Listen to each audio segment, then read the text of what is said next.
Ես ողջունում եմ մեր բոլոր ռադիոլսողներին եւ ռադիոդիտողներին, գործարար ալիքն եք դուք լսում կամ դիտում մուլտիմեդիա հարթակներով կամ 106.5 հաճախականությամբ, իսկ եթերում կիսալուսնի մայրամուտը հաղորդումն է, որը Տիրան Լոկմագյուզյանի հեղինակային հաղորդումն է։ Առաջին խոսափողի մոտ ինքը հեղինակն է, իսկ երկրորդ խոսափողի մոտ ձեզ համար աշխատում եմ ես, Սաթենիկ Զախարյանս։ Բարև ձեզ, պարոն Լոկմագյուզյան։ Մենք մեր ռադիոլսողներին եւ ռադիոդիտողներին խոսք ենք տվել, որ անդրադառնալու ենք հայկական ֆեմինիզմին Թուրքիայում, որովհետեւ մարտի 8-ի մեր հաղորդման շրջանակներում մենք խոսեցինք կանանց իրավունքներից ընդհանրապես Թուրքիայում եւ հատկապես հայ կանանց իրավունքներից, բայց չխոսեցինք կոնկրետ այն կանանց մասին, ովքեր ինչ որ կերպ փորձել են իրենց ռեալիզացնել իրենց իրավունքները, ինչպես նաեւ հիմնել նոր բան, որը սերով պայմանավորված առաջին անգամ էր գուցե Թուրքիայում։ Եկեք այս հաղորդումը նվիրենք հենց այդ կանանց եւ խոսենք հայկական ֆեմինիզմից Օսմանյան կայսրության ժամանակներում եւ ոչ միայն։ Այո, հայկական ֆեմինիզմ իհարկե նաև միանգամից պիտի խոսենք օսմանյան ֆեմինիզմի մասին, սակայն օսմանյան ֆեմինիզմը առանց հայերի էլի չի ստացվում, ինչպես շատ բաներ օսմանյան կայսրությունում եւ անգամ հետագայում Թուրքիայում, Թուրքական Հանրապետության ժամանակ։ Ամեն ինչի մեջ հայերը առաջատար են եղել, այո, նաև ֆեմինիզմի մեջ հայերը առաջատար են եղել եւ այսօր ֆեմինիստները, երբ որ իրենց մասին խոսում են, ինչ որ աշխատանքներ են կատարում եւ նշում են պատմության ֆեմինիզմի պատմության մասին թուրքական, անպայման նշում են նաեւ հայկական անուններ, չես կարաչանես, ինչպես որ ասենք ուրիշ մարզերում, օրինակ Ճարտարապետությունը կամ թատրոնը առանց հայերի նշելու թուրքական թատրոն չկա, գոյություն չունի։ Դրա համար այստեղ էլի եւ ես մի քիչ նաեւ դրա հետ կապված աշխատանք կատարեցի եւ ահագին անուններ դուրս եկան, իհարկե մենք մի հատ խոսել էինք, մի քանի անուն այստեղ հնչեցրել էինք, սակայն այդքան չեն իհարկե կան նաեւ թուրքեր, թուրքական անուններ, թուրք կանայք, որոնք կարելի ասել որ այս ֆեմինիզմի մեջ կարելի է իրենց դիտարկել, սակայն հետաքրքիր է այդ թուրք կանանց անունների շարանի մեջ մեծ մասը համարյա կարելի ասել այսօրվա 20-րդի վերջը 21-րդ դարի անուններ են, իսկ 19-րդ դարի անունները ինչպես որ հայերի մոտ են, շատ քիչ են, որոնցից գլխավորը կարելի ասել եւ հայերի կողմից ավելի շատ ճանաչված կամ Հայաստանում ավելի շատ ճանաչվածներից մեկը Հալիդեյեդիպ Ադվարն է։ Հալիդեյեդիպ Ադվարի անունը ավելի ծանոթ է այն շրջանակներին, որոնք կոմիտասի հետ են զբաղվել կամ Հալիդեյեդիպ Ադվարը իհարկե նա բան է, այստեղ որ թուրք ենք ասում, մենք դրա մասին խոսել ենք իհարկե, սա նորից կոչենք ով է թուրքը։ Հալիդեյեդիպ Ադվարը օրինակ վառաբացույցն է, թե ով է թուրքը, ինքը իրականում հրեական ծագում ունի, այն հրեաներից, որոնք դմե են կոչվում եւ ժամանակին մի մեծ խումբ մուսուլմանացել էր, սակայն պահպանելով իրենց հրեական թե գրոնք սովորությունները եւ այլն, բայց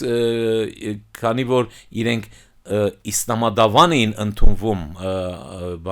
պետական առումով, պաշտոնական կերպով, իրենք կարողանում էին արդեն որպես մյուս իսլամների հետ միասին, որպես ասենք իսլամներ դարբեր մագարտակներով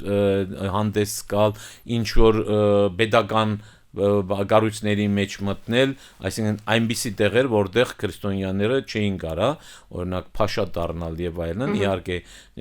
այստեղ կարող է մարդիկ լինեն, որ ասեն, որ հայ փաշաներ են եղել, իհարկե, սակայն 19-րդ դարի վերջերում, այսինքն Օսմանյան կայսրության վերջի շրջաններում եղել են մի քանի հոգի, որոնք նաեւ փաշայի դիդղոս են ունեցել, սակայն այդ դիդղոսը նաեւ դարբեր հասկացություն է,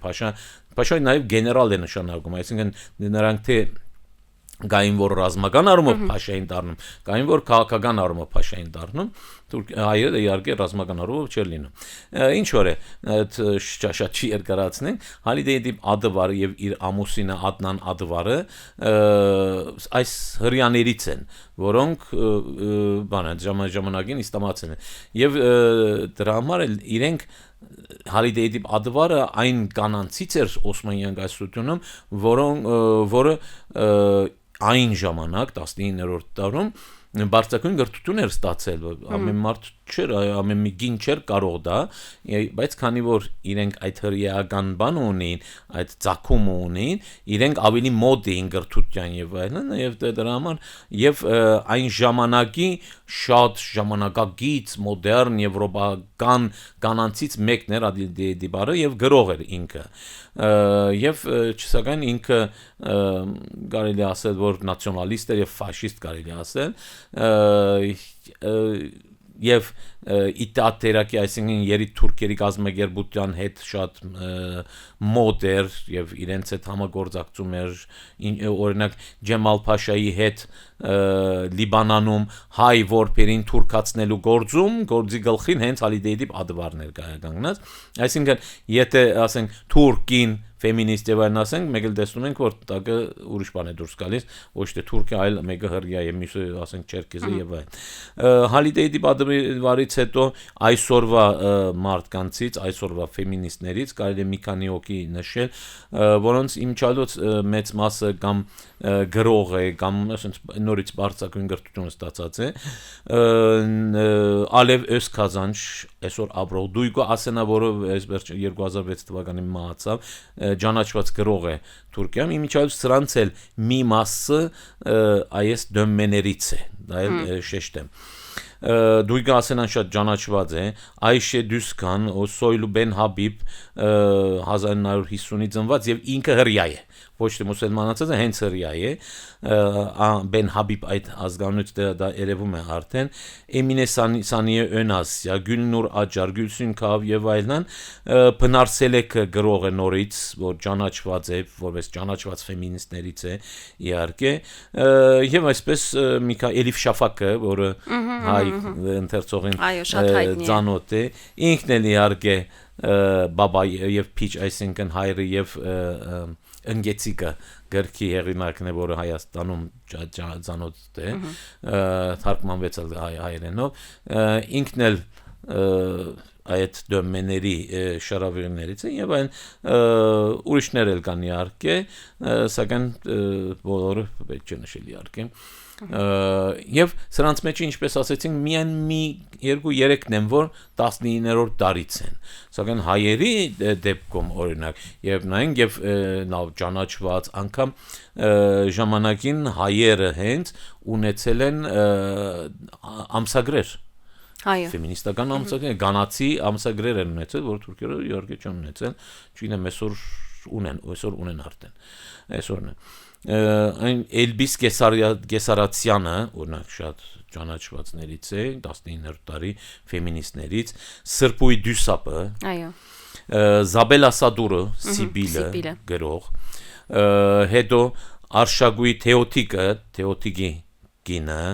նաշ ճանաչված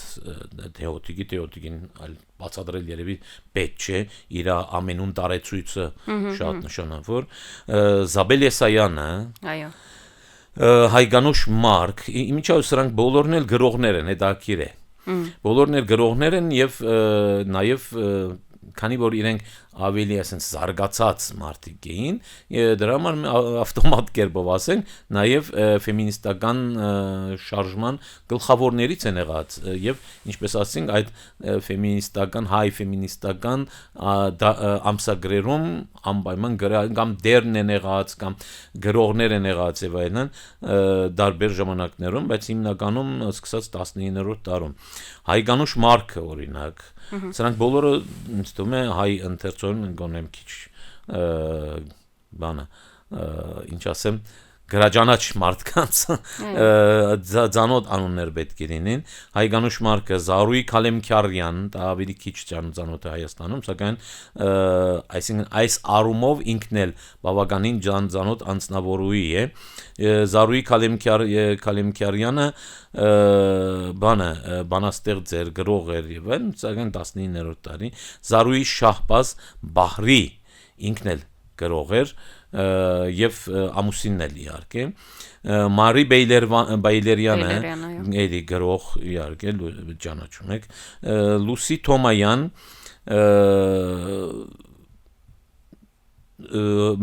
Ռուսի Թոմայանը Էդագայում արտասահման է գնացած եւ արտասահմանում իրեն պսեուդոնիմ որպես գերձանուն Ռոսիա դե Վիզուե այսպեսի անուն է վերցրած Եվրոպայում այդպես է ճանաչված բայց մեզ մոտ իհարկե Լուսի Թոմայան մենք ճանաչում ենք դրան այո դրանց մեջ կա նաեւ Մարիամ Շահինյան օրինակ Թուրքիայի առաջին պրոֆեսիոնալ լուսանկարիչը Իմիջիայլոց Շահինյանները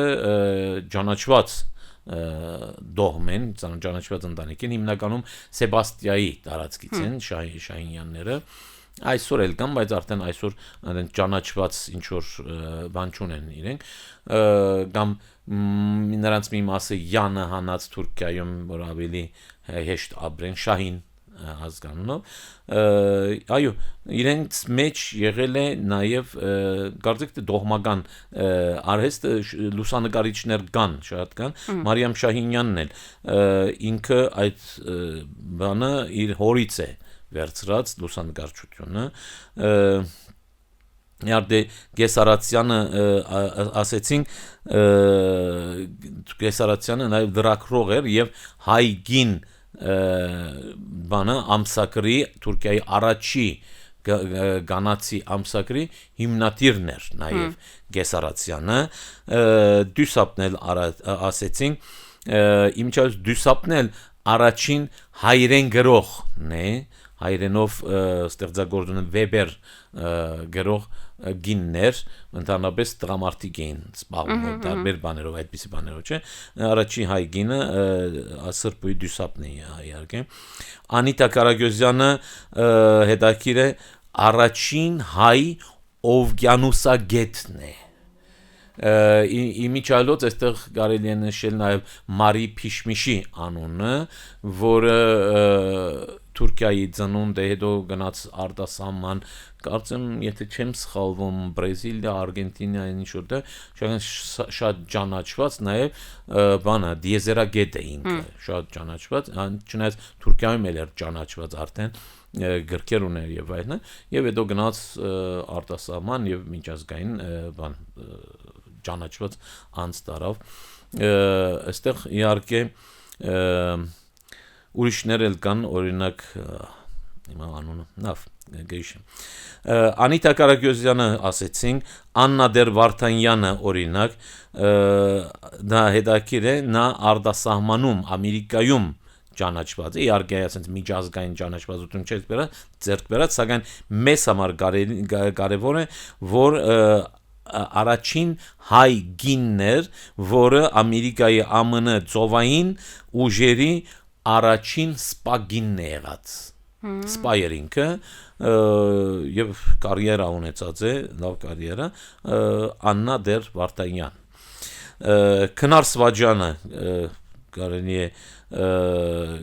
ճանաչեք Սվաջյանը, Քնար Սվաջյանը որպես թատրոնի աշխատող արտիստ եւ ինքն էլ մի առաջնություն ունի առաջին հայ գինն է որ իր սեփական թատրոնն էր ունեցել դա Օսմանյան ժամանակ Օսմանյան գայսրությունը Քնար Սվաջյանն իհարկե շատ ճանաչված անուն է Հերմինե Կալուստյան այս անունն է ուզում հիշի Հերմինե Աղավնի Կալուստյան որը իմ դնորենուհին է եղած շատ ընդիր գիներ շատ ընդիր ինքը երբեք չամուսնացավ իրեն նվիրեց երեխաներին եւ Էսայան վարժարանին եւ ասեցի իմ դրոն շատ ասենց խստաբարոկ իներ շատ այնց ոչ երբեք ձայնը չէր բարձրացնում բան չէր անում երբեք ոչ մեկին ոչ լսել ոչ տեսել որ ինչ որ մի երեխուն մի հատ խփե ասենց մի մատով կպնի եւ այն սակայն բոլորս հարկում էինք ու բոլորս կարծեք թե դողում էինք իր առաջ բայց ինչի ոչ մեկին ոչ մի բան չէր արած սակայն իր շուկը հերիք էր արդեն եւ ինքն էլ գիտնական էր Թուրքիայի առաջին հայ պատգամավորներից է եղած ինքը այն ժամանակ մի գարտ ժամանակ եղավ դեմոկրատ կուսակցության ժամանակաշրջաններ որ երբ որ բազմագուսակցություն դրվեց Թուրքիայում, որովհետև մինչև այդ ժողովրդահանապետական կուսակցություններ միայն, որի մասին մենք բազմիցս խոսել ենք այստեղ, հետո ընդունվեց օրենք բազմագուսակցության մասին եւ եկավ դեմոկրատ կուսակցությունը եւ միանգամից էլ իշխանության եկավ։ Իհարկե դա այն կուսակցությունն է, երբ որ մի կարճ ժամանակ հետո իրադեմ ինչ որ sense հեղաշրջում կատարվեց եւ այս կուսակցության պատկանող 3 հոգի գահանանեցին։ Մեկը վարչապետն էր, երկրի վարչապետն էր։ Ինքը այդ կուսակցությունից պատգամավոր այն ժամանակ հայերին էլ կանչեցին ու մի քանի հայ այո մասնակցեցին այդ բանին կուսակցության եւ պատգամավոր դարձան։ Առաջին հայ պատգամավորն էր Թուրքիայի առաջին գիններ, որը դոկտորա էր արել։ Այո, հետո Զարուի Քավավճյան, Թուրքիայի առաջին գին բժիշկը, դեսեք, այստեղ դիքը առաջիններ կան իհարկե, Անահիտ Աղաբեկյան, աշխարհի առաջին գին դեսպանը, հետո Հայկանուշ Մարկը իհարկե ասեցինք, Օսմանյան առաջին հայ ֆեմինիստ գրողներ ինքը, հետո Ալենուշ Տերյանը, ասա իհարկե Օսմանյան գասությունը չէ, ես իր անունն էլ վերցրեցի, որովհետև ինքն էլ առաջին ֆեմինիստներից էր, Իրանի առաջին գին պրոֆեսոր, առաջին գին աստրոֆիզիկայի մասնագետը Իրանում եւ օլիմպիադների առաջի հայը կա Հարիկ Էբեշյան եւ այլն հայեր Վահանովնական Ակրիպենա Վահանովնա Ռուսաստանի բալետի հիմնադիրը իհարկե դրանք էլ կողքից ես բանցարդ առաջի կանայք հայ կանայք որոնք աշխարհում կարևոր գործեր են արել սակայն մեր գործը ավելի շատ իհարկե Օսմանյան գասության հետ է եւ Օսմանյան գասության մասն է եւ տեսակ որ ահակին մեծ քանակ կա եւ ես նշեցի միայն գլխավորների անունները այնպես չէ որ միայն այս մի 10-20 հոգին էին որ ֆեմինիզմով են զբաղվում իրեն շուրջը կար նաեւ մի ամբողջ խումբ մի մեծ խումբ որոնք նաեւ թե այդ ֆեմինիստական բանում ամսագրում կամ ամսագրերում գրում էին եւ աշխատում էին եւ բավականին գործեր էին անում ֆեմինիստական ասեմ որ Թուրքիայում այդքան հեշտ չէ այսինքն Օսմանյան գայսությունում հատկապես այդքան հեշտ չէ այս ամեն ինչը հատկապես թուրք իսլամին պատկանող